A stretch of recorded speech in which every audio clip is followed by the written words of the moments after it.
M খান 7 লঞ্চের বিলাসবাড়ির একেবারে VIP cabin, বাংলাদেশের সবচেয়ে ভিআইপি কেবিন, যেটা দাম বেশি 15,000 টাকা ভিআইপি কেবিনের ওয়াশরুমটা কেমন সেটা দেখাবো।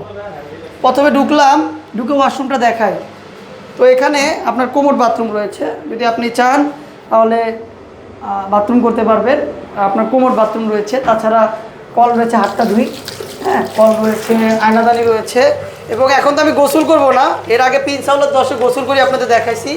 এবং ঝর্ণাও রয়েছে, দেখেন ওয়াও, একদম ঝর্ণা রয়েছে। হ্যাঁ, এবং এখানে আপনার হাওয়া বেরোনোর জন্য এখানে কুলিং ফ্যান ব্যবহার করা হয়েছে এবং একটা লাইট রয়েছে। তাছাড়া মানে স্পেসটি অনেক বড়, অনায়াসে যারা কাপল রয়েছে তারা একসাথে গোসল করতে পারবে, মানে পরিবার নিয়ে যারা কাপল রয়েছে তারা একসাথে গোসল করতে পারবে এই এম খান 7 লঞ্চের ভিআইপি কেবিনে। তো সব কিছুই দেখালাম, এ টু জেড যা কিছু নিত্যদিনের প্রয়োজনে যে আপনার জিনিসগুলো রয়েছে ভিআইপি কেবিনে, সব কিছুই এই ভিআইপি টয়লেটে রয়েছে এম খান 7-এর।